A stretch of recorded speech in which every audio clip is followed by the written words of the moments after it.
Et bonjour petite fougère de YouTube. On se retrouve pour une nouvelle lecture de sciences humaines et sociales. Nous sommes sur l'ouvrage d'Emmanuel Bobatti, Transfuge de sexe, passer les frontières du genre. On a lu l'introduction lors de la précédente VOD et c'était pas très bien. C'était discutable à plusieurs niveaux. Ça donnait un peu envie de canner pour être dans une franchise assez absolue. Maintenant, on va s'attaquer au premier chapitre, qui est Histoire d'une controverse.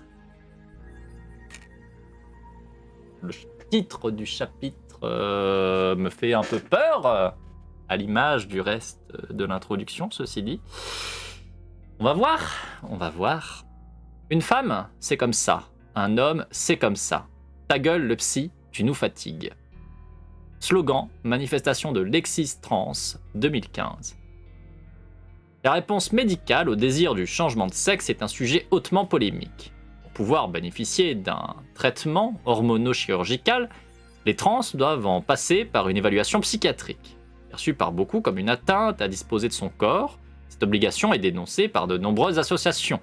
Les stéréotypes de genre véhiculés par un tel dispositif suscitent aussi l'indignation, les praticiens exigeant des preuves, des garanties de l'appartenance effective des personnes à leur sexe de destination. Si des mobilisations collectives s'organisent en vue de réclamer une réforme de ce protocole, une réforme? Non, on veut pas une réforme, on veut la disparition de ça, pardon. Excusez-moi, mais on va poser les termes. On veut pas une réforme, on veut la disparition. Ouais, on veut que ces processus-là, ces dispositifs n'existent plus. Voilà, point. Les psychiatres, allez vous faire mettre. Les médecins, allez vous faire mettre. Voilà, nique le réformisme en fait. On n'est pas là pour que vous nous fassiez même un protocole édulcoré pour avoir le droit en fait de disposer de nos corps. On veut qu'il n'y en ait plus. Je me permets de réagir quand même parce que je suis déjà agacé fortement. Donc je réagis tout de suite. Désolé. Je reprends. Si des mobilisations collectives s'organisent en vue de réclamer une réforme de ce protocole, certains professionnels de santé à l'inverse défendent la légitimité. C'est dans cette optique qu'a été créée la Société française d'études et de prise en charge de la transidentité, la SOFECT, récemment rebaptisée la French Professional Association for Transgender Health, la FPATH,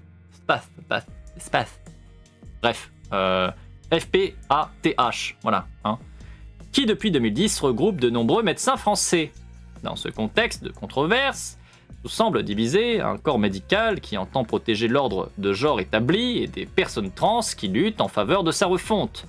Pourtant, le débat autour des transitions est moins dichotomique qu'il n'y paraît. Ouais, ça commence mal. Fred a déjà commencé à poser le pourquoi. Le transmédicalisme. Une personne trans, rappelons-le, n'est pas une personne trans parce qu'elle fait une chirurgie en fait. Déjà, passons les choses. Là, on est en train de se centrer sur le fait d'être trans, c'est le fait d'avoir une réassignation. Bah, en fait, non. En fait, déjà, de base, non. Le fait d'être une personne trans, jusqu'à récemment dans l'histoire française, pour placer un peu les choses, et quand je dis récemment, ça veut dire il y a quelques années, avoir la reconnaissance d'être une personne trans, officielle, ça passait non seulement par la chirurgie, et ça passait aussi par la stérilisation. Et oui, bienvenue en France. Maintenant, ça a changé depuis quelques années, bravo. Mais jusqu'à très très récemment, être une personne trans en France, reconnue comme une personne trans, c'est non seulement être stérilisé, mais aussi avoir de la chirurgie. Voilà. Replaçons un peu dans le contexte le truc. Ça s'appelle essentialiser. Ça s'appelle faire de la merde. Vraiment, les personnes trans ne se limitent pas à ça. LDR, la SOFECT prône des plans de transition dont la finalité est la chirurgie de réassignation. Voilà, parce que encore une fois, on va essentialiser les personnes trans à faire de la chirurgie de réassignation, à changer médicalement. Et ça n'a pas de sens. Voilà. On va placer la base, vous êtes trans si vous le décidez, mais l'État, lui, ne l'entend pas de cette oreille. Ouais. La France, pays des droits de l'homme 6, hein. Ah oui. Ah oui. Oui, oui, oui. Très clairement. Je reprends. La fabrique des trans. Oh putain, la phrase commence par ça. Je... Oh, oh, oh, oh, oh, oh, oh. On souffle, on souffle, on reprend la phrase. La fabrique des trans est l'histoire d'une co-construction. Au cours du siècle dernier, les institutions médico-scientifiques se sont désenclavées, ouvrant un dialogue avec la mobilisation collective et la société civile. Ainsi, la catégorie médicale de transsexualisme n'a pas été inventée unanimement par les médecins, et par eux seuls, selon une définition purement normative du genre. Tellement de choses déjà à dire sur cette phrase-là. C'est... Non. Ça, oh, oh. Je vais souffler fort et je vais continuer. Et puis après, on fera un pourquoi c'est pas bien tout ça, parce que je pense que ça va pas être la seule chose qui va pas être tip top. D'abord, le corps médical a connu des divergences sur le sujet et plusieurs approches cliniques sont venues bouleverser le modèle de la naturalité et des différences de sexe. Ensuite, les trans eux-mêmes ont contribué à construire des protocoles de soins en collaborant avec certains praticiens, en contournant les exigences des autres. Cependant, les principaux intéressés n'ont pas tous la même attitude ni la même latitude vis-à-vis de l'institution médicale. Et là, il faut peut-être se poser la question de pourquoi. Et là, il faut peut-être se demander du coup de qui contribue à faire des protocoles dans les personnes trans. Qui? Venant d'où? Quel milieu? Quels contextes sociaux? Pourquoi en fait? Il y a tellement d'angles, il y a tellement de choses à en dire déjà sur si peu. Je reprends. C'est pourquoi leurs revendications sont résolument plurielles. Les mouvements trans contemporains ont été inspirés par les études queer, qui ont souvent été lues comme un appel à la critique du modèle médical et de la subversion de genre. Pourtant, comme les médecins, les tenants des approches queer ne parlent pas d'une seule et même voix. Les approches médicales et queer ne sont pas diamétralement opposées. Alors. Alors.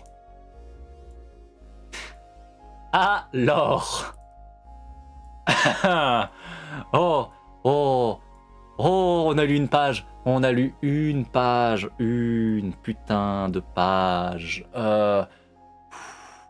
On va continuer et je vais continuer. Je vais continuer. Je vais continuer. Elles ont même un point commun. Toutes deux ont établi un traitement différentiel entre les hommes et les femmes trans.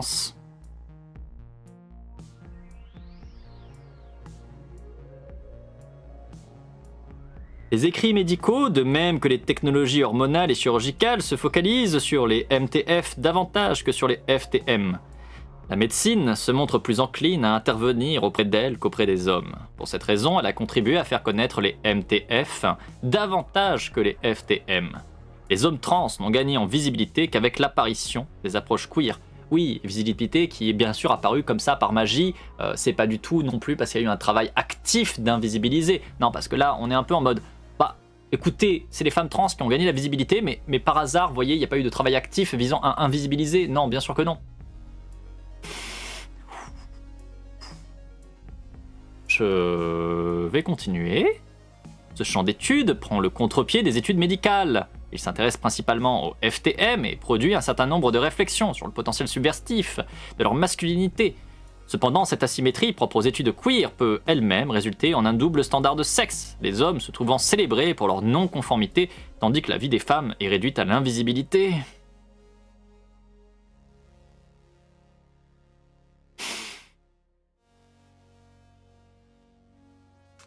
Oh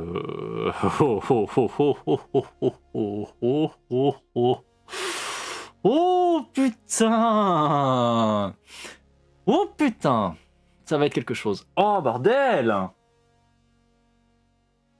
Oh bordel!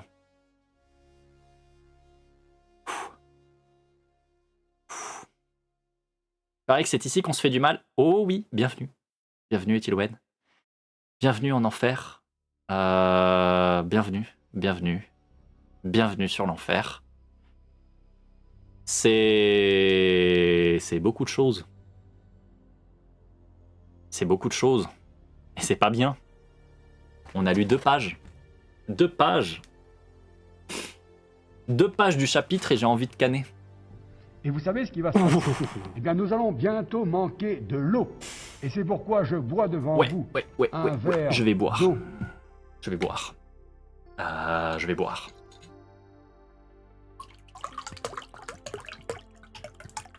Je vais boire doucement mais sûrement, ça va me faire du bien. Effectivement, comme le dit Céron, elle a parfaitement raison. Faut dire un truc sur l'angle matérialiste, au cas c'est pas encore évident que c'est éclaté, même si normalement si vous m'écoutez depuis quelques temps, notamment même avant cette lecture que nous sommes en train de faire, le matérialisme c'est nul. Et elles prennent comme supposé initial que le cadre d'analyse qui prévaut c'est la situation concrète d'existence, et du coup, de manière intrinsèque, c'est ambiphobe. Parce qu'une société patriarcale dans laquelle on construit une binarité de genre et on la maintient, tous les autres vécus n'existent pas. N'ont pas d'importance, matériellement ne sont pas là puisque n'a pas d'existence. Voilà. Du coup, c'est un léger problème. Très très léger problème, mais oh bah zut alors, c'est un énorme écueil en fait. C'est con. Problème, à chaque fois que je débarque, on parle d'eau. C'est même pas voulu contre toi, je pense. Désolé. Mais pense à boire, Etilwen. Ouais, mais c'est pour ça que ça sort de son chapeau que les femmes trans sont oppressées, car femmes et pas les hommes, mais ça passe des trucs sous le tapis. Eh bah oui, hein. Bah oui. Oui. Si c'est voulu, désolé. Désolé, Etilwen. Mais bois quand même. Bois de l'eau. Pense à boire de l'eau, Etilwen. Parce que tu sais, l'eau, c'est important à boire. C'est un truc bizarre, qui n'a pas trop de couleur, qui n'a pas trop de goût. Mais il faut en boire. Et ce n'est pas de la Monster. Voilà. C'est pertinent selon un angle, mais ça nécessite beaucoup d'omissions pour se tenir. Ah oui, hein. Ah oui, hein. Bon, je reprends cette catastrophe. Cependant, cette asymétrie propre aux études queer peut elle-même résulter en un double standard de sexe, les hommes se trouvant célébrés pour leur non-conformité, tandis que les vies des femmes sont réduites à l'invisibilité. Considérant les approches queer comme une science au même titre que les études médicales, ce chapitre retrace la construction de la condition trans telle qu'on la connaît aujourd'hui.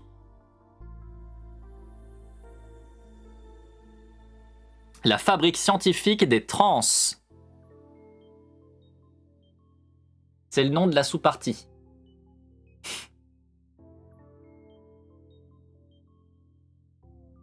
Ça va, vous? Est-ce que vous aussi, vous êtes en train de remettre en question les choix de votre vie? Est-ce que vous aussi, vous êtes en train de vous dire, mais qu'est-ce que je fais là? Qu'est-ce que je fais là, maintenant, là, tout de suite, mercredi 2 octobre 2024 à 17h07? Est-ce que vous aussi, c'est cette question-là qui est en vous? Pourquoi ce choix de vie? Quel est ce chemin qui m'a amené ici? Pourquoi avoir suivi ce chemin qui m'a amené ici? Pourquoi? Pourquoi? Pourquoi? Désolé, pour le coup, j'ai pas compris en quoi se baser sur la situation concrète d'existence est ambiphobe. Dans une société où structurellement on a les hommes et les femmes et que tout le reste n'existe pas, parce que structurellement on l'a mis de côté. Comment est-ce que tu peux prendre du coup en compte une manière qui se base sur cette base, sur ce présupposé-là, sur concrètement dans la vie comment tu vis, comme structuration de ta pensée, en évitant l'écueil du coup de l'ambiphobie. Puisque de fait, structurellement, tu ne te bases que sur ce qu'il y a concrètement dans la société, à savoir homme-femme et rien d'autre. Voilà. En fait, c'est ça là, le truc qui fait que c'est forcément ambiphobe. Il n'y a pas d'existence matériellement dans nos sociétés de personnes qui ne soient pas forcément reliées par un passing homme ou femme. Parce que structurellement, la manière dont on a fait nos sociétés est une société binaire. Quoi que tu fasses, même si tu es là en train de dire « Hey, salut, moi je suis une personne non binaire », dans une société comme la nôtre, l'écrasante majorité des gens qui vont te croiser vont dire t'es un homme ou t'es une femme et puis basta. Et vont, même s'ils vont te dire oui, j'entends que t'es une personne ambi, dans leur tête t'es un homme ou t'es une femme et vont te traiter comme tel. En fait. Voilà. Et voilà, typiquement Emmanuel, j'ai eu le cas tout à l'heure quand j'ai dit à mon assistante sociale, techniquement c'est ni l'un ni l'autre, quand elle a commencé à cocher monsieur sur le formulaire. Là, à l'heure actuelle, vous êtes une personne qui est non-binaire, vous allez demander à faire changer votre genre, qui est, admettons, homme ou femme, en fonction du genre qu'on vous a assigné à la naissance, on pourra vous proposer que de switcher. On ne pourra pas vous proposer une case non-binaire. Ça n'existe pas. Structurellement, matériellement, ça n'existe pas. Or, si tu te bases sur une pensée, comme le transmatérialisme, ou n'importe quelle autre pensée qui est matérialiste quelque chose, tu ne te bases que ce qu'il y a concrètement là sur le terrain, dans les possibilités et les cadres d'une société comme les nôtres, à savoir donc hautement imparfaite, hautement oppressive à différents niveaux. De fait, quand tu te bases que sur du matériel, quel que soit le matérialisme sur lequel tu te bases, tu as forcément, à minima, des angles morts, des présupposés oppressifs. Tu ne peux pas faire autrement puisque nous évoluons dans des sociétés qui sont oppressives. Dans le cas du transmatérialisme, le transmatérialisme se base sur une société qui est transphobe à un niveau, certes, mais qui est aussi ambiphobe structurellement, qui est binaire structurellement. Donc partant de là, en fait, tu ne peux pas faire un truc qui n'est pas ambiphobe, puisque tu te bases sur des structures qui le sont, tout simplement. Voilà, je préfère le redire de plusieurs manières pour que à peu près tout le monde puisse comprendre si vous ne maîtrisez pas forcément la question. Voilà.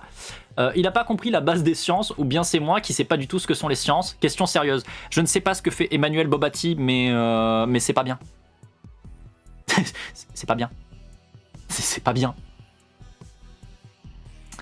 Aqua a très bien réagi et m'a dit désolé de vous le dire, mais ça passera pas dans le système, et m'a demandé ça vous va si je mets heal dans le dossier parce que sinon ça va vous compliquer la vie. Oui, et ça on l'entend parce qu'en fait quand tu es justement dans des interactions avec les systèmes, avec les administrations, on le sait qu'on n'existe pas. On n'a pas de reconnaissance. Et on le sait qu'on doit forcément rentrer dans une case. Et les gens qui officient, des fois, heureusement, sont pas des gros cons, mais ça change pas qu'elles aussi ont des cadres qui les limitent, malheureusement. Donc, bon. Ça fait suer sur 20. Voilà, ça fait extrêmement suer sur 20. J'étais lead tech en informatique avant, j'ai bossé 6 ans pour des ministères, je sais très bien que c'est pas du tout prévu. C'est littéralement binaire en base de données. Bah ouais. Malheureusement, ouais. Bref, je reprends cette catastrophe. Donc je vous rappelle, sous-partie, la fabrique scientifique des trans. La médecine et les études queer sont les deux principaux foyers de la fabrique des trans. Non mais même ta phrase, elle me donne envie de canner. La fabrique. On est vraiment dans le côté écoutez, vous êtes des constructions, hein, on vous construit quoi. Enfin, allez, on est produit à la chaîne, hein, vraiment. Fatigue. Non mais fatigue. Redis-le-moi de la médecine et les études queer sont les deux principaux foyers de la fabrique des trans. J'ai envie de canner. Des bisous, Marge. Des bisous. Nous sommes des produits à la chaîne, voilà, sachez-le. Nous sommes sortis d'usine. Nous sommes des produits, bien sûr. Hein, voilà. Alors après, est-ce que ça veut aller sur le fait que c'est pour remettre en question les constructions sociales et que voilà, et voilà. Hein. Notre identité se construit en nous avant d'être réprimée par les normes. Oui. Oh putain que oui. Parce qu'en fait le problème c'est que là quand vous avez ça, hein, ce genre de formulation de fabrique de trans, vous allez purement et simplement dans toutes les rhétoriques de droite et d'extrême droite sur le fait qu'il y a une épidémie trans. En fait c'est parce que c'est un effet de mode, voyez-vous. C'est vraiment le discours réactionnaire de merde. Comme si, de toute façon ça va avec la prémisse qu'on nous a donnée dans l'intro. S'il n'y avait pas de patriarcat, il n'y aurait pas de personnes trans. Bah non, va te faire foutre en fait. Va te faire foutre, vraiment. C'est pas le patriarcat qui produit des personnes trans, en fait. Hein. Vraiment. Est-ce que je suis garanti, du coup? Je peux faire un retour produit? J'ai un doute. J'ai un doute. J'ai un gros doute. Je suis désolé. Ouais. C'est réactionnaire, c'est une panique morale. Je déteste ce livre. Bah, ça commence très mal. On est page 27, ça commence très mal. Ouais. Voilà, la transitude est une réaction au vecteur de normes, mais l'identité est intrinsèquement construite en nous. Oui, oui, oui, oui. Je reprends la lecture. Si ces deux champs portent des discours qui peuvent sembler contradictoires, ces derniers pourtant ne sont pas incompatibles. Avant de se constituer en mouvement collectif porté par les approches queer, les trans ont largement contribué à construire la clinique. Il leur est destiné.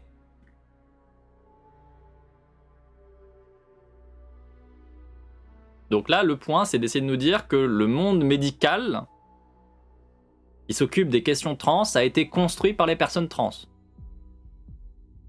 Vraiment. Sérieusement.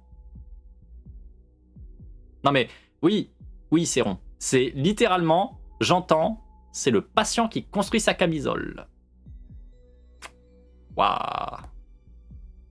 Il fait combien de pages ce coince-meuble On a dit 200, je crois. Je sais plus. Ouais, à peu près 200. À peu près 200 de merde. Holy Spaghetti, comment tu expliques la transition MTF avec le patriarcat comme cause? Non, mais... Etilwen. Oui, le retournement de culpabilité, mais à 200%. Mais à 200%. C'est incroyable. On est page 27. On est page 27 seulement. On a fait 3 pages dans le chapitre. Allez, on s'y remet.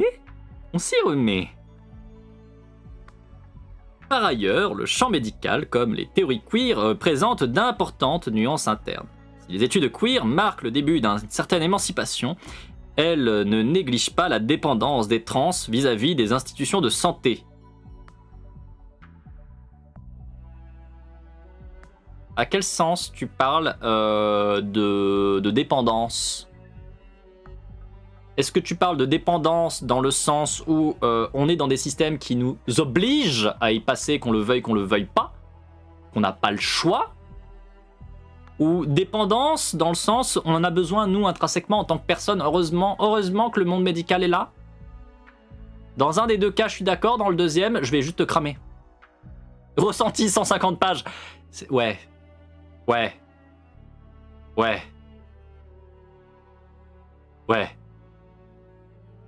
Co-construction d'une catégorie médicale. C'est la sexologie qui a d'abord posé les jalons de l'étude scientifique des trans. La sexologie. Parce que n'oubliez pas, être trans, c'est surtout de la sexualité, bien sûr. Bien sûr. C'est pas une question d'identité de genre, hein.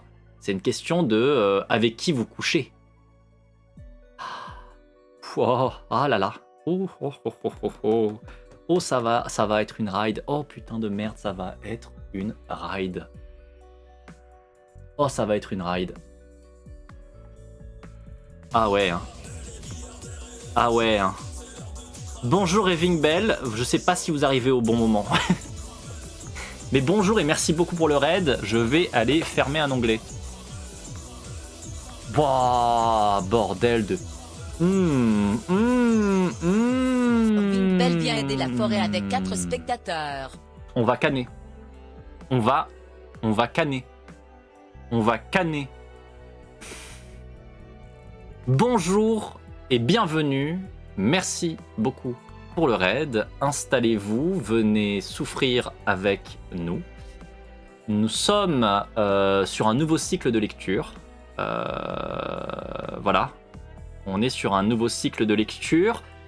On est actuellement en train de lire Emmanuel Bobatti et son ouvrage Transfuge de sexe, passer les frontières du genre.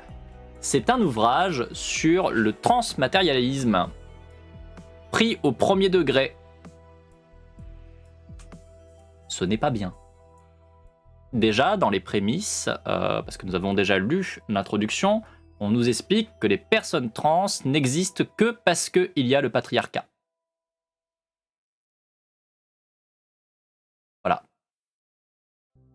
Voilà. Et c'était pas le seul truc éclaté qu'on a lu dans cette introduction. Là, on en est à un passage qui s'appelle la fabrique scientifique des trans, parce que le point, c'est de nous démontrer, de nous expliquer que les personnes trans sont fabriquées par notre société. Voilà, c'est parce que nous sommes sensibles à la société, que nous sommes créés, que nous devenons des trans. Hein, voilà, c'est bien sûr. Bien sûr.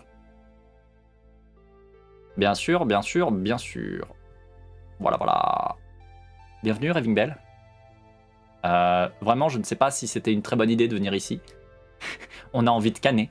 On a très très fort envie de canner. C'est dur. Et je crains que le livre soit récent. Le livre est récent. Le livre est récent.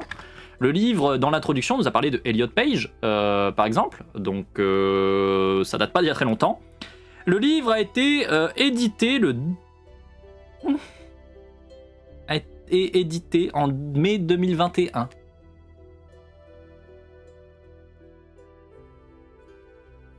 En mai 2021.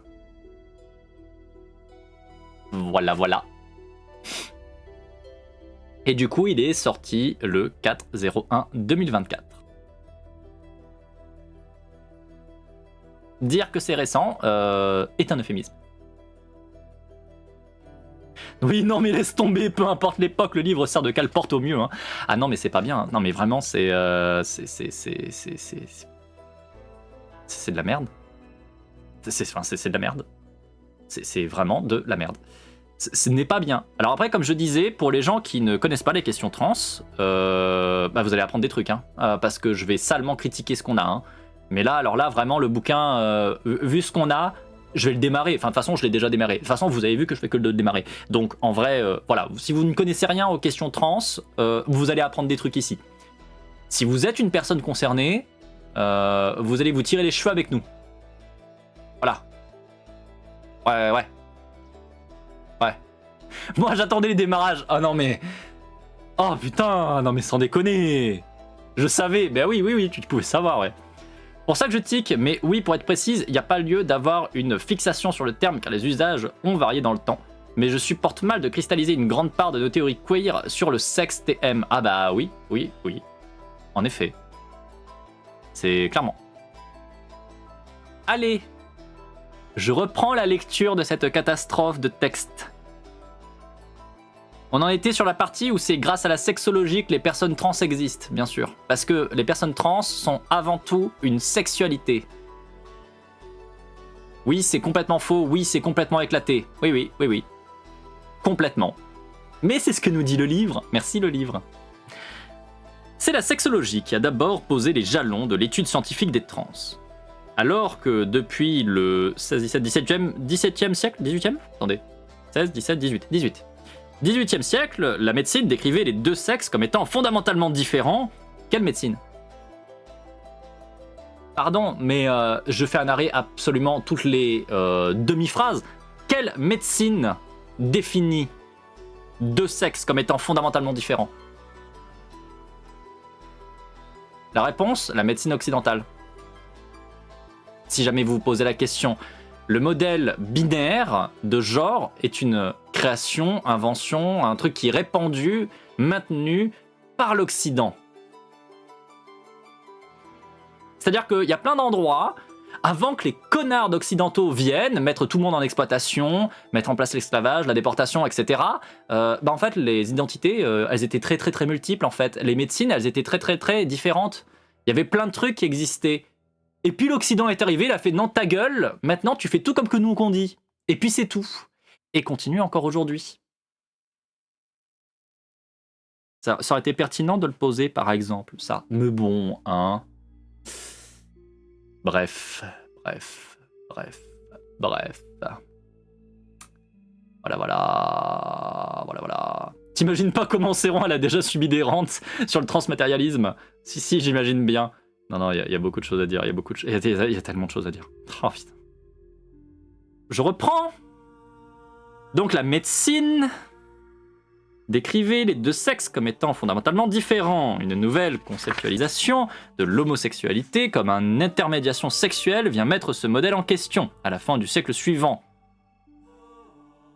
Le juriste et militant allemand Karl Ulrich définit alors les homosexuels comme ayant une âme de femme, dans un corps d'homme, et inversement.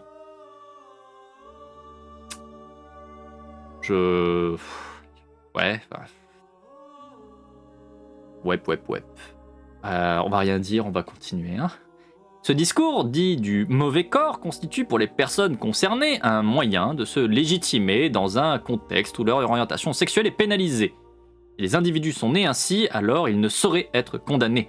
La théorie des intermédiaires... Mais pareil ça, condamnés pourquoi? Condamnés à cause de quoi?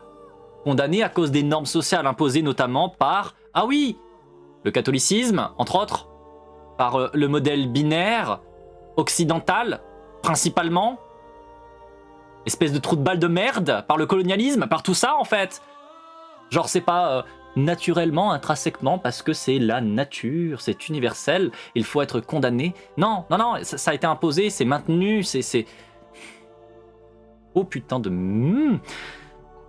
Bonjour méditation, j'espère que tu vas aussi bien que possible. Sache que si tu restes sur ce live, cela va probablement pas durer. Voilà, je te préviens. Ce n'est pas bien ce qu'on lit, ce n'est pas bien. Oh, oh, oh, oh, oh, oh, oh. J'ai enlevé mon pull parce que je monte en température tellement je m'énerve.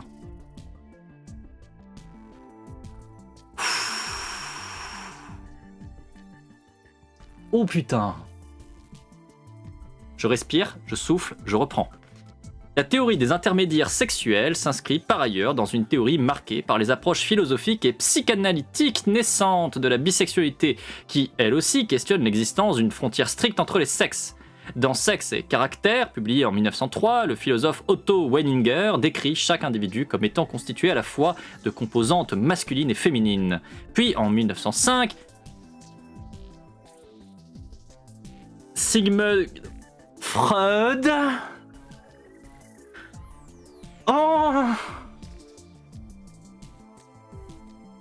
Oh putain. Attendez un instant.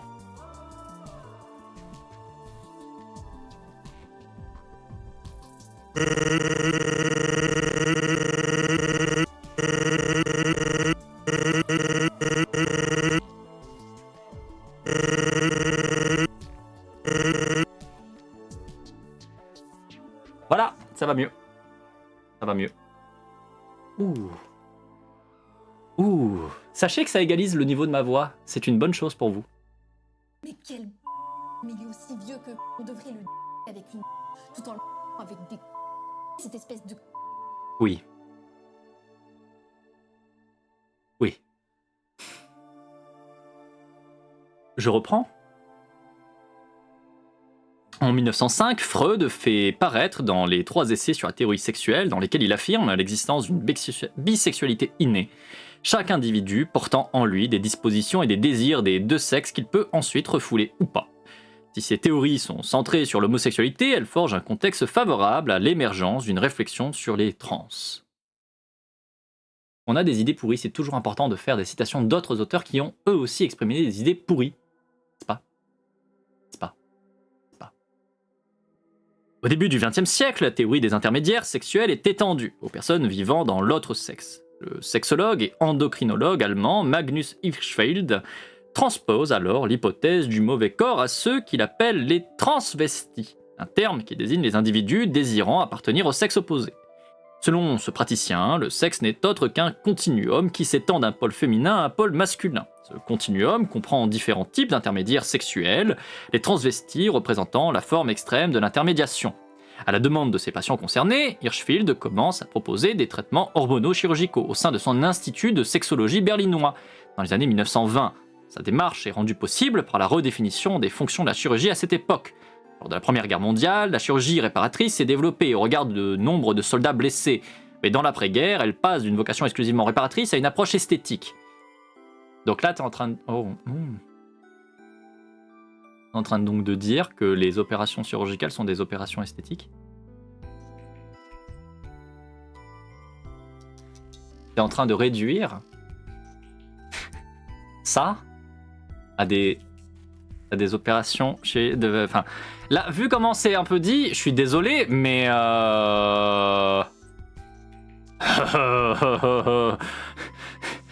Ça réduit quand même un peu beaucoup la question des opérations chirurgicales sur les personnes donc concernées, encore une fois, à des opérations qui sont juste réduites à être des opérations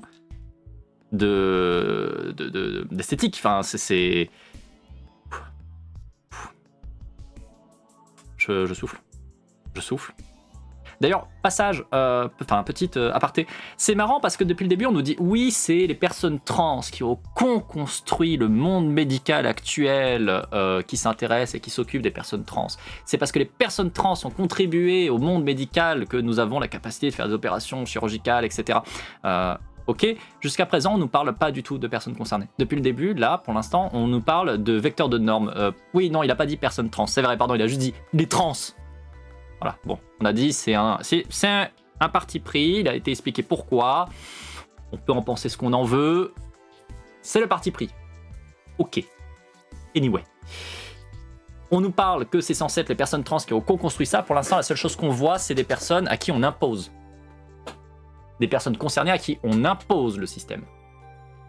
Donc en fait, elle est où la co-construction ? Elle est où ?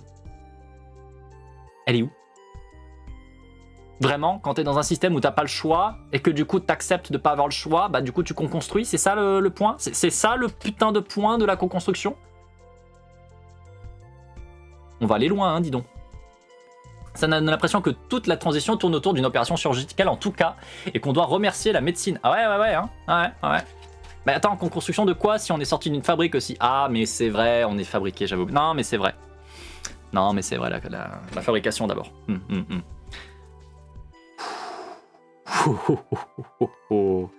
Je reprends. Attention, il y a du lourd qui arrive, je vous préviens. J'ai vu...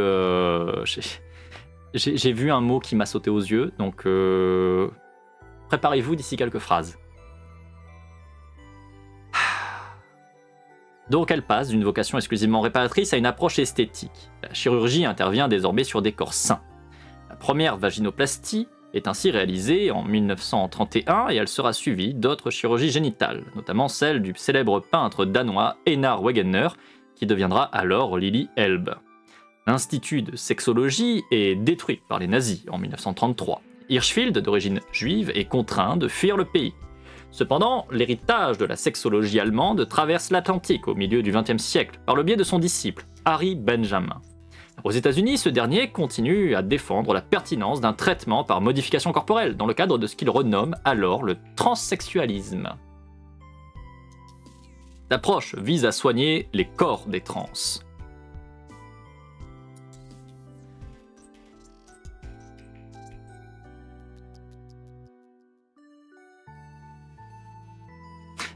Définir beaucoup de choses.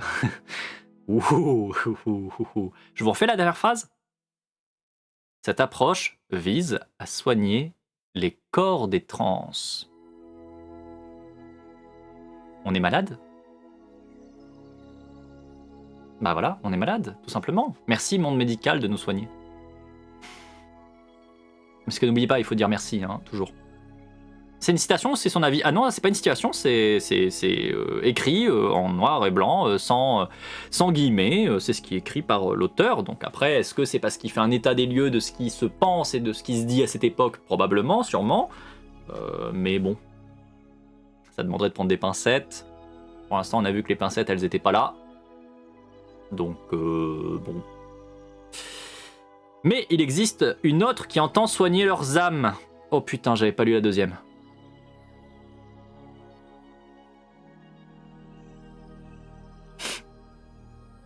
J'avais pas lu la deuxième phrase. On a besoin de soigner nos âmes. Ouais. Ok. Cool. Ouais.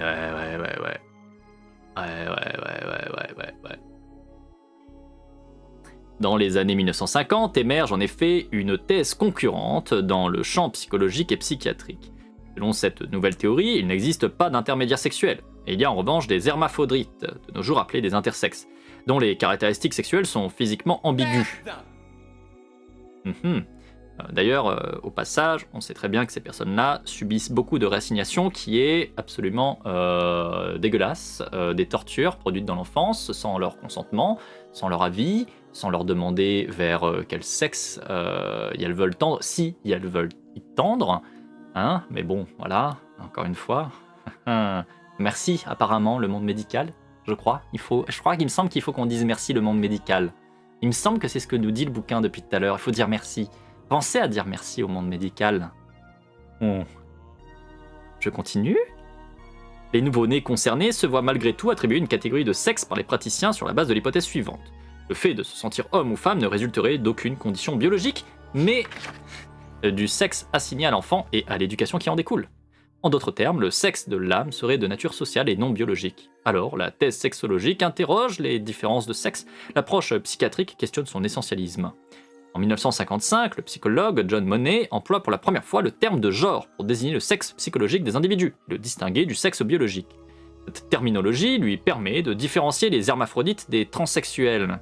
Les premiers seraient atteints d'une anomalie biologique du sexe, les seconds d'un trouble psychologique de l'identité de genre.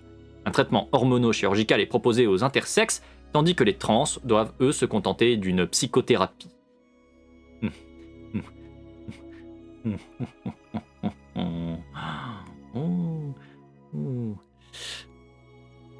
Je suis une personne calme dans la vie, sachez-le, je suis une personne très calme, je sais contrôler mes émotions, je suis calme, je suis la détente. Je vais juste continuer à lire, voilà, je vais juste continuer à lire, doucement, sûrement, tranquille. On va avancer. Plébiscitée dans le champ médical, cette approche contribue à marginaliser Harry Benjamin, qui ne dispose pas de ressources suffisantes pour proposer une alternative chirurgicale aux personnes trans. C'est moi qui rajoute personnes trans, j'en ai ras le cul. Je suis désolé, hein, j'en ai ras le cul. Oui, on appelle ça une thérapie de conversion, ouais. Mais bon, apparemment, poser des termes, c'est compliqué. Faire une mention de ce que ça a entraîné concrètement, apparemment, c'est compliqué. Je pense qu'il faut rester dans la neutralité, dans le matérialisme. Nick. Donc, une alternative chirurgicale aux trans, bien qu'ils leur prescrivent des hormones. C'est l'action des patients eux-mêmes qui rééquilibrera ce rapport de force. Les trans ne sont pas tenus à l'écart des controverses scientifiques. Dans les années 50, ils font des sexologues leurs alliés. Le cas Jorgensen joue un rôle clé dans la constitution de cette alliance. En 1953, cet ex-soldat américain devient une femme, Christine, et a recours à une chirurgie génitale de réassignation dans le cadre d'un programme exploratoire. L'intervention connaît un fort retentissement médiatique. Ex-JI become blonde booty, titre le Daily News aux États-Unis. Christine Jorgensen intervient dans la presse et la télévision en relatant le discours tenu par la sexologie. Les trans sont nés dans le mauvais corps, c'est pourquoi il faut leur donner accès aux hormones et aux chirurgies. Aux yeux des principaux intéressés, soutenir l'approche de Harry Benjamin devient une évidence. Face à l'institutionnalisation du protocole psychiatrique, ce médecin sexologue incarne l'espoir de l'accès aux soins. Certains trans s'engagent dans un rôle d'expert auprès de lui, à l'image de Louise Lawrence, ancienne conseillère du sexologue Alfred Kinsey. D'autres entretiennent des correspondances avec lui, notamment Debbie Main et Karen Ecker, qui sont aussi ses patientes. Les trans contribuent aussi indirectement à la fabrique du savoir scientifique. Et là, par exemple, c'est le moment où tu dis pas ils contribuent indirectement, c'est le moment où tu dis ils sont exploités. Exploités. C'est pas dur comme mot, pourtant à prononcer. Et ça retrace plutôt bien ce que c'est, en fait. Vous n'avez pas le droit à la parole, vous n'avez pas le droit d'être là en tant qu'expert, vous n'avez pas le droit de faire quoi que ce soit à part nous servir, à part servir nos intérêts à nous qui produisons la science TM, qui jugeons légitime ou illégitime en fonction de ce qu'on veut. Non, voilà. On est passif. Merci. On peut aussi être acteuriste de nos méthodes affirmatives, nonobstant le pouvoir oppressif des institutions, mais ouais. Mais bien sûr, j'entends complètement que, en tant que personne concernée, t'es là et tu te dis, bon bah, en vrai, je vois que j'ai pas trop le choix, mais je choisis, dans le peu de choix que j'ai, d'aller dans ce choix-là. Et ça s'entend, ça se fait à différents niveaux, et c'est pas un problème. Par contre, venir tourner derrière avec ta grosse casquette de sociologue, les personnes trans sont venues co-construire le monde médical. Non. Non. Non, en fait. Juste non. Non, c'est pas ça, c'est pas la réalité. Des personnes trans n'ont pas eu le choix et ont choisi, dans le peu de choix qu'il y avait, de faire celui-là. Mais du coup, c'est de l'exploitation. L'exploitation en conscience que c'est de l'exploitation, mais ça ne change pas que c'est de l'exploitation. En fait, ça ne change rien. Mais vraiment, ça demande d'avoir un minimum plus de réflexion que, apparemment, ce qu'est capable de produire ce livre. Je reprends. Leur soutien aux recherches sexologiques est également financier. En 1964, FTM, Reed Erickson, fonde la Erickson Educational Foundation, dont le but est de fournir des ressources au travail de Benjamin. Cet appui, à la fois scientifique et économique, permet à l'approche sexologique de continuer à exister dans un contexte où elle demeure minoritaire dans le champ médical. Il y a des changements qui ont été faits par des assos pour que le monde médical avance, mais la frontière avec le réformisme est ténue et ça reste une cooptation par les institutions. Exactement. Il faut pas oublier qu'à un moment donné, c'est pas parce que les associations sont là à dire « Hey, ça c'est de la merde !» que les institutions disent « Ah, c'est vrai, on va vous écouter parce que vous avez raison. » Elles ont, à plus d'une reprise, décidé de dire « On s'en branle. Rien ne changera parce qu'on n'est pas d'accord. Vous pouvez faire toutes les manifestations que vous voulez. On s'en fout. Et vous le mettrez dans le cul. » Ça n'accepte de le changer qu'à partir du moment où les institutions ne voient pas de problème à le changer. C'est pas un rapport de force où les associations ont la dominance. Les institutions qui dominent. Toujours. Systématiquement. Mais bon. Ça me dérange pas que le livre fasse une recensation historique, mais sans utiliser les mots concrets et descriptifs du vécu, on avance nulle part. Et ne pas dire que c'est l'exploitation, c'est nul à chier. C'est nul à chier. C'est vraiment juste nul à chier. Watch me, envoyer prêtre mon endoc et chercher un moyen de faire mes hormones moi-même. Bah ouais, go. On fait ça dans sa petite cave, si vous avez une cave. Et puis on fait ça avec des plantes trouvées dans le jardin, si vous avez un jardin. Et puis ça marche, hein, t'es caté. Hein. Quel enfer.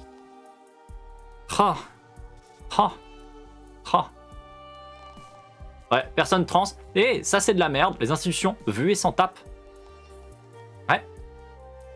Et je passe sur tous les avis, la sémantique a un sens et évoque le positionnement vis-à-vis des autres personnes trans. Oui. Oui, oui. Je reprends. Parallèlement, les trans contournent les exigences du protocole psychiatrique. Pour avoir accès au traitement hormonal et chirurgical à l'époque, ils et elles n'ont pas d'autre choix que de se faire passer pour intersexes. L'exemple le mieux connu, parce qu'étudié par le sociologue Harold Garfinkel, et celui d'Agnès qui, en 1958, fait appel au psychiatre Robert Stoller pour une chirurgie de réassignation. Les chats ont bougé. Je crois qu'Anémone est là. Anémone, bonjour. On s'énerve. On s'énerve fort. C'est pas bien. Les chamailloux, on l'a fini et c'était pas bien non plus. Et toi, c'était nul aussi ta journée ? D'accord. Répète est là, elle est trop belle si tu veux. Ah, et Monsieur Chat est devant toi. On te dit coucou Anémone. Oui, juste là. Jean-Mi, tu es là. Bonjour tout le monde. Du coup, Jean-Mi, c'est à 5 minutes, même par écrit, si tu veux pas vocal ou quoi, pour ton personnage de jeu de rôle. S'il y a d'autres de mes joueurs, j'appelle... Tu appelles ta table. Table, assemble. Ah putain, c'est pas mal ça. Bah oui. Mais tous les gens ils te disent bonjour. Et bonjour tout le monde. On lit des trucs incroyables. Par exemple, sache que les personnes trans n'existent que parce qu'il y a le patriarcat. Hein ? Oui, bonne réaction. Mais c'est quoi les arguments ? Bah en fait, il y a du coup les mecs trans qui deviennent des mecs trans parce que du coup le rapport de force est à l'avantage des hommes. Tu comprends ? Hein ? Ouais. Et du coup, toutes les personnes qui sont... Toutes les femmes trans n'existent pas. Tu te poses pas de questions. C'est parce qu'il y a le patriarcat, il y a des transitions. Et on sort d'usine aussi. Littéralement, la partie qu'on lit, elle s'appelle la fabrique des trans. On est fabriqué. Ok. C'est pas bien. Ok, Billy. C'est pas bien. Qu'est-ce que tu veux que je C'est réponde à Emmanuel. ça C'est Emmanuel. Que veux-tu que je Ah oui, réponde les à homosexuels sont des lesbiennes aussi. Hein ? Non, il y a tellement de choses. Oh, oh, oh. Il y a tellement de J'ai choses. pas compris. Il y a tellement de choses. Quoi? Attends, Il y a tellement de choses. Il y a très peu de pages. Très peu de pages. On n'est que page 31 et il y a eu tellement de choses. Techniquement, homosexuel, c'est gay et lesbienne, ça fait les deux. On n'est pas dans le bon corps parce qu'on est notre âme qui n'est pas bien. Non, mais et le du mot- coup, on est malade et il faut soigner notre âme, il faut soigner notre corps. Et... 31 pages seulement. 31 pages. Bah ça a pas l'air cool. Attends, quoi? Ouais. Oui, les homosexuels sont des femmes dans des corps d'hommes, donc c'est des lesbiennes. Hein? Eh non, mais c'est quelque chose, hein. Ah non, c'est... Ouh, Mais attends, quoi? Attends. Mais, hein? Mais ça n'a aucun sens. Ouais. Mais ça n'a... Mais c'est posé avec aplomb. Donc c'est que ça doit être vrai. Wow, on dirait l'ingénieur d'hier. Au secours. Bon ben bon courage, hein. Force à vous. Câlin sur vous si consenti. Force. Ouais. Ouais. Amour, gloire et force. À vous. Ouais. Ouais, il est là le problème. Comme tu dis, Fred, si on revendique, ça c'est pas un problème. Le problème, c'est que c'est pas une revendication, c'est que c'est des connards de médecins qui sont venus imposer cette vision-là et qui du coup ont estimé que derrière ils avaient le droit de faire des thérapies dégueulasses. Parce qu'ils ont le droit, parce qu'ils sont la science TM. C'est ça le problème, en fait. Moi, tu me dis, tu te revendiques, je comprends, il y a pas de problème. Mais il est pas là. C'est pas. J'avais pas compris le passage. Bah tant mieux. Peut-être finalement. Je crois que c'est moins, ça attaque moins les PV si tu comprends pas le passage. Je sais pas. Je me demande pas mon avis. Voilà. Si c'est dans un livre, c'est que c'est sérieux. Les gens, j'ai mon cerveau qui est en mode veille là. Moi j'ai fini mon taf. Je débranche. Nous, ils font. Bah bon courage. Voilà. Voilà. Moi je vais regarder des bêtises. Et peut-être apprôner certains joueurs. Harponne donc des joueurs. Je crois que la musique s'est coupée. Même la musique a fait non, mais je vous abandonne, c'est trop. Je me casse. Reviens. Voilà. Musique. On est reparti dans l'enfer. Courage les gens. On peut le faire ensemble. On peut tenir. J'en étais où dans la merde ?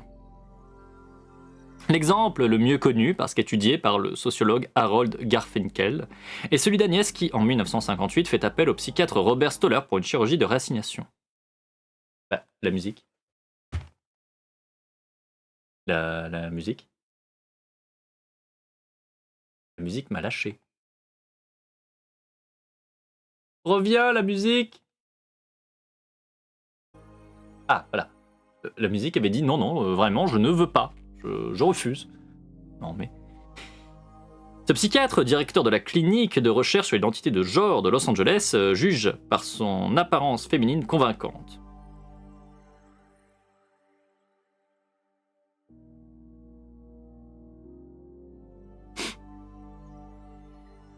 Je vais rien dire, je vais continuer, d'accord ?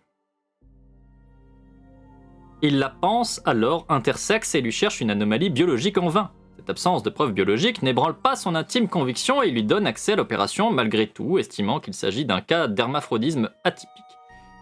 Mais 8 ans plus tard, coup de théâtre, Agnès confesse à ses médecins qu'elle dérobait la pilule de sa mère depuis l'adolescence. C'est de là que provenait sa féminisation avancée, et non d'une condition d'intersexuation indétectable. Admettant les failles de leur méthodologie diagnostique, John Monnet et Robert Stoller commencent alors à autoriser certaines modifications corporelles pour les trans aux États-Unis à la fin des années 1960. Un protocole commun est établi avec Harry Benjamin, mais les psychiatres conservent la mainmise sur l'accès aux traitements hormonaux chirurgicaux. C'est à eux que reviendra la décision de l'autoriser ou non. Et c'est quoi déjà l'idée ? Ah oui, c'est on co-construit. C'est vrai. Donc co-construire, en fait, encore une fois, c'est le fait de passer complètement en sous-main, c'est le fait de prendre en traître, parce que sinon on nous en empêche. C'est le fait de quand même avoir une institution qui a tous les pouvoirs sur nous, quoi qu'on en dise. C'est ça, co-construire ? Oh, dis donc, quelle belle co-construction. Vraiment, quelle belle co-construction. Magnifique. À un moment, ça va dépolitiser la lutte, hein. Ah bah écoute, c'est bien parti pour l'instant, hein. L'établissement d'un protocole commun aux deux approches médicales enterre les questionnements respectifs sur la naturalité et la différence des sexes. Robert Stoller instaure un nouveau diagnostic différentiel entre transsexuels primaires et les transsexuels secondaires. Waouh. Oh, c'est en train de monter en puissance. Ça va être incroyable. Seuls les premiers, dont le transsexualisme remonte à la plus tendre enfance, auront accès aux hormones et aux chirurgies. Bien que ce psychiatre considère l'identité de genre comme étant acquise et non innée, il impose pourtant in fine aux trans d'adopter le discours du mauvais corps porté par la sexologie. Bah oui, être à une petite incohérence de plus, de moins, hein, n'est-ce pas ? Les trans devront prouver qu'ils ont toujours été les hommes et les femmes qu'ils souhaitent devenir, avec tous les stéréotypes de genre que tels récits peuvent impliquer. Quant à Harry Benjamin, il se place à la demande de traitement hormono-chirurgical au cœur de la symptomatologie du transsexualisme. La seule requête acceptable sera celle d'une personne qui souhaite conformer son corps aux standards masculins ou féminins, jusque dans l'apparence de ses organes génitaux.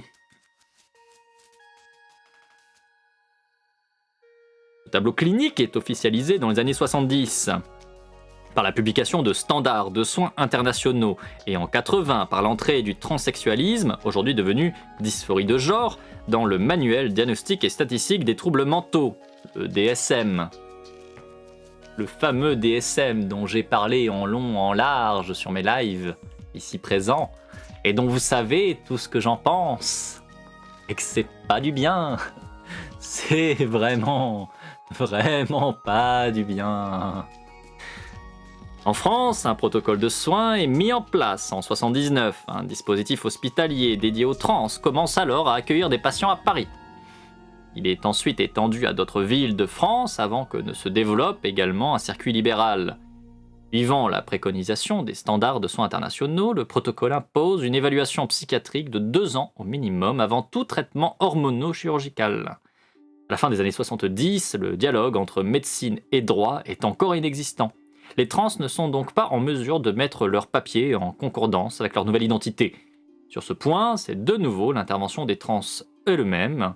Alors je précise que moi j'ai dit elles-mêmes, mais c'est marqué eux-mêmes. Oui, il n'y a absolument aucun effort pour faire du langage inclusif, je tiens à le préciser, mais voilà. Voilà, c'est quand même bien de vous le dire un petit peu. Hein. Donc je disais, sur ce point, c'est de nouveau l'intervention des personnes trans elles-mêmes qui sera décisive. Le changement d'état civil ne devient possible qu'à la suite d'une saisine de la Cour européenne des droits de l'homme par une personne concernée. Le pays est alors condamné en 92 au motif du droit du respect de la vie privée, la personne trans étant contrainte à un coming out forcé auprès des administrations qui constatent la non-concordance de leurs papiers. Le changement de sexe à l'état civil est désormais possible, mais sans base législative explicite quant à ses conditions. Dans ce contexte, les juges tendent à exiger des modifications corporelles de la part des requérants, en particulier la stérilisation, qui devient progressivement une condition sine qua non du changement de document d'identité. Je rappelle que ça n'est plus le cas seulement depuis 2016. Retenez bien en tête, la stérilisation forcée, ce n'est plus forcé totalement que depuis 2016. C'est-à-dire qu'il y a toujours des dossiers qui sont totalement refusés s'il n'y a pas, mais c'est fait dans la plus grande illégalité, ce dont la majorité des juges en ont rien à foutre. Hein, voilà, on se le dise un petit peu quand même. Hein. C'est pas parce que c'est marqué dans la loi que t'as pas le droit que les juges se disent « Ah zut alors, je n'ai pas le droit donc je ne vais pas le faire ». Non, ils en ont rien à foutre. Ils en ont rien à foutre. Ils s'en tapent tellement fort les reins. Mais bon, voilà, même sans cet aspect-là, que depuis 2016. D'ailleurs, où est-ce que ça sera dit ? On verra bien. La stérilisation, qui devient donc progressivement une condition sine qua non du changement des documents d'identité. Les tribunaux demandent en effet des preuves de l'irréversibilité du changement de sexe, bien que cette requête n'ait aucune base légale. L'ablation des organes reproducteurs se fait incontournable. La procédure n'est démédicalisée qu'en 2016 par la loi de modernisation de la justice du XXIe siècle. Alors, démédicalisé, oui et non. Encore une fois, PTDR, ça dépend avec qui tu passes. Hein.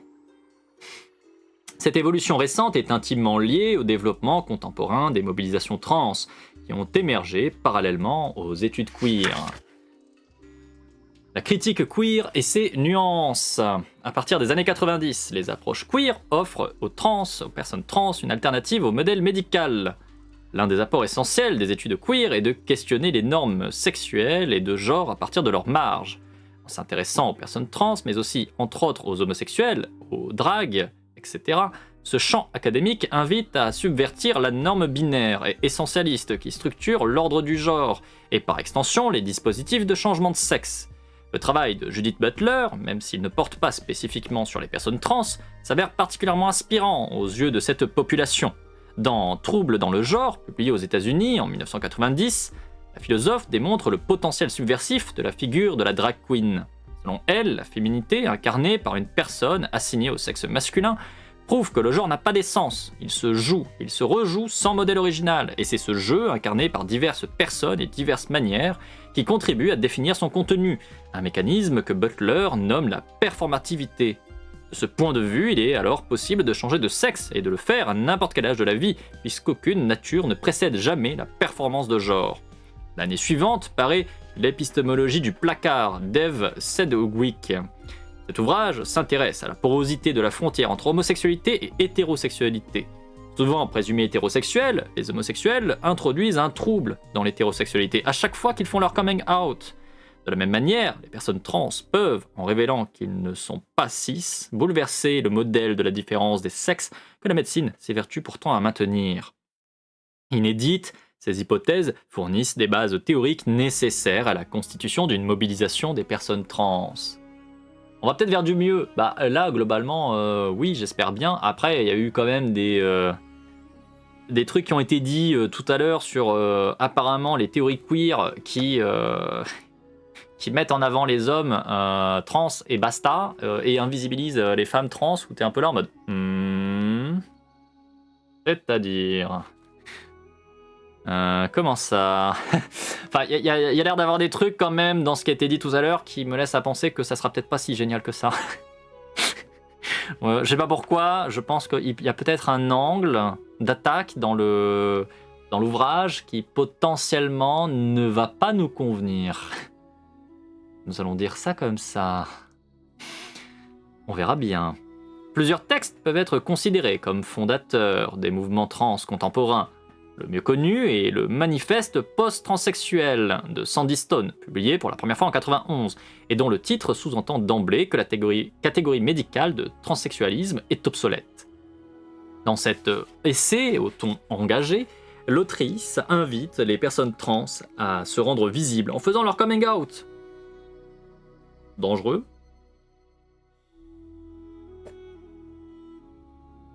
Dangereux. Voilà. On a bouffé tellement de dingueries que dès qu'il y a un truc au quiche, on s'extasie. Bah ouais, c'est un peu ça, on est là en mode mon dieu, mon dieu, mon dieu. Oh, ça va. Ouais. Bon, je reprends. Stone entend en finir avec un paradigme médical qui oblige les personnes à se fondre dans la masse cis.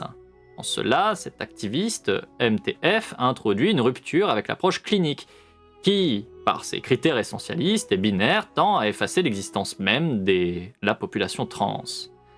Le programme subversif de Sandy Stone s'adosse à un projet de coalition. En 1992, Leslie Feinberg appelle, dans un texte intitulé Transgender Liberation, au rassemblement de celles et de ceux qu'elle appelle les transgenres.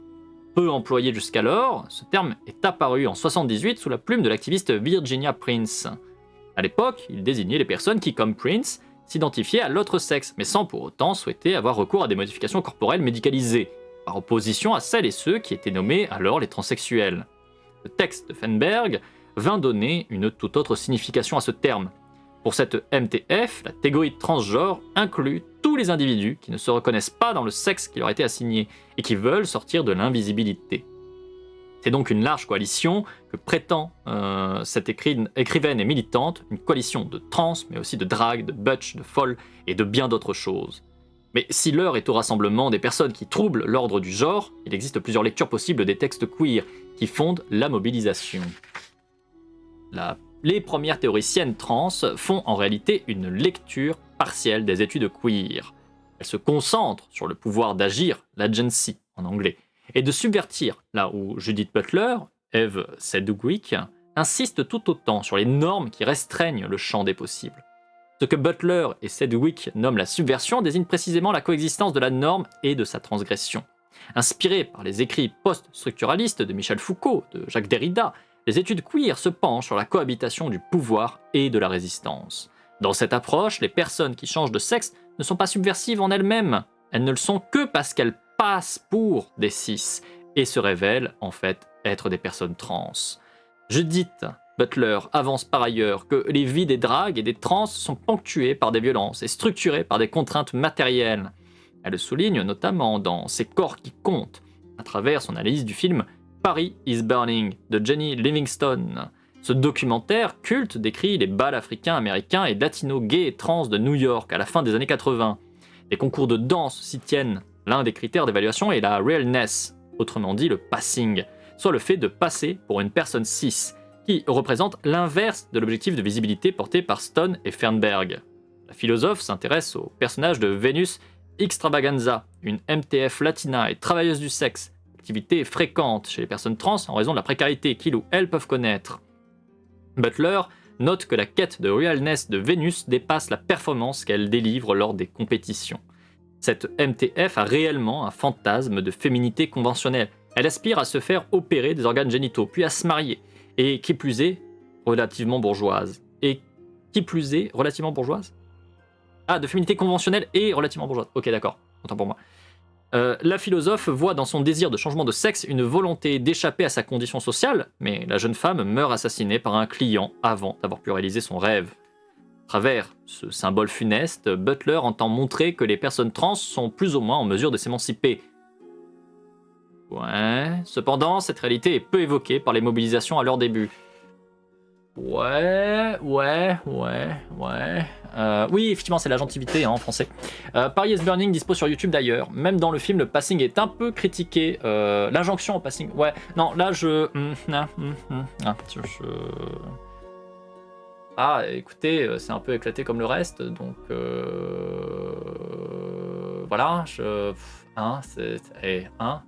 Fin de volonté, coupe la lecture. Ouais, j'avoue, j'ai vu le marqueur de fin de VOD.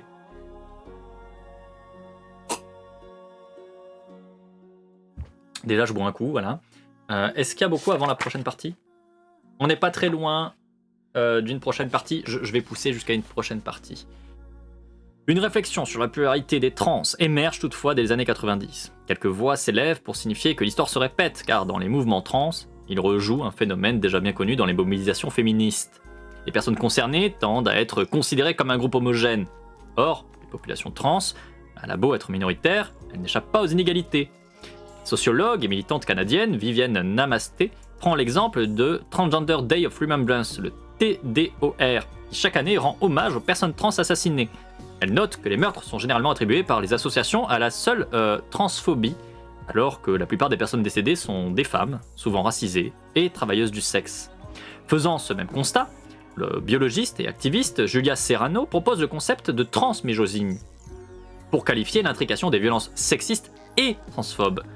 Jay Prosser, professeur des sciences sociales spécialisé en littérature et en photographie, regrette quant à lui que les personnes trans qui adhèrent au modèle médical se trouvent désormais stigmatisées au sein des mobilisations collectives, sachant que pour beaucoup il s'agit de personnes issues de milieux populaires.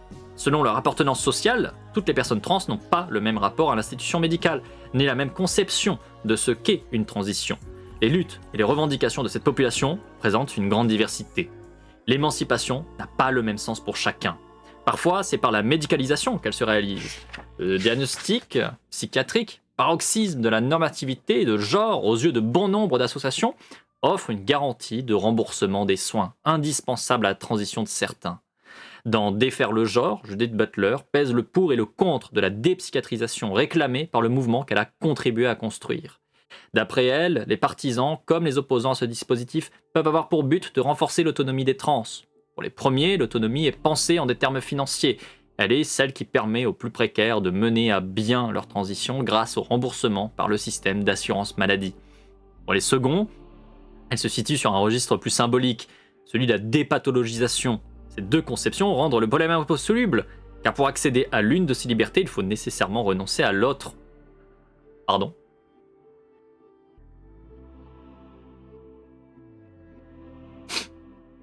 Non. Non. Ça, en fait, la seconde permet d'ouvrir l'accès. Espèce de bande de tanches, parce que du coup, ça arrête de fermer cet accès à un diagnostic. Ah, zut alors, ça demande d'avoir un peu plus de réflexion, un peu plus de poussée. Et effectivement, il y a l'intersectionnalité qui est quand même là, censée normalement dans un coin, mais non. Pouf. Ah, on s'en bat les reins. Oh, oui, il y a vraiment eu l'histoire se répète. Oui. Il y a une histoire de lutte, d'accès à des moyens affirmatifs directs et de lutte idéale. Mais bien sûr. Mais The Bee, on s'en bat les couilles. Apparemment, le livre, il a dit ça s'oppose, donc c'est comme ça. Ça s'oppose. Voilà. Acceptez-le dans votre cœur. Nick. Je reprends. La dépsychiatrisation, revendication principale de la mobilisation, se présente finalement comme un dilemme, tant le degré de dépendance vis-à-vis du protocole médical est socialement déterminé. En définitive, les mouvements trans s'avèrent tout aussi composites que le corps médical. Ces deux champs convergent par ailleurs sur un point. Dans l'un comme dans l'autre, il existe un double standard entre les hommes et les femmes. Ah oui, l'intersectionnalité, vraiment, on s'en bat les couilles. Ah oui, c'est complètement pour moi un point dessert à cause, hein. À 200%. Là, on est vraiment dans le mood ah, mais tu te bats pour les droits de tout le monde, mais du coup, tu desserres ta cause. Hein. Là, c'est toi qui nous fais perdre. C'est comme ça. Et alors, la conclusion? Ah, la page d'avant, littéralement, on nous dit bah tiens, c'est marrant, statistiquement, on se rend compte que c'est surtout les meufs trans noires. Et la page d'après, on voit une différence entre les hommes et les femmes. Ok. Bravo. Une page pour oublier ce que t'as écrit. Non mais c'est bien, hein, gros talent, hein. Gros talent. Hein. Petite fougère de YouTube, on s'arrête là sur cette partie. C'est pas bien. Deuxième VOD sur cet ouvrage, ce n'est pas bien. Ce n'est pas bien. C'est vraiment pas bien.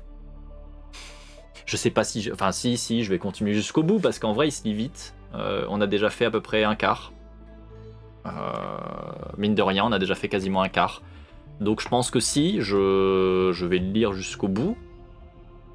Mais vraiment, si c'est ça vos références, elles sont éclatées. Voilà, s'il y a des gens là qui pensent le plus grand bien de ce qu'on lit depuis tout à l'heure, et qui trouvent que premier degré, c'est pas mal, va vraiment falloir travailler des questions. Beaucoup de questions. Beaucoup de questions. Petite fougère de YouTube, des bisous. Ciao.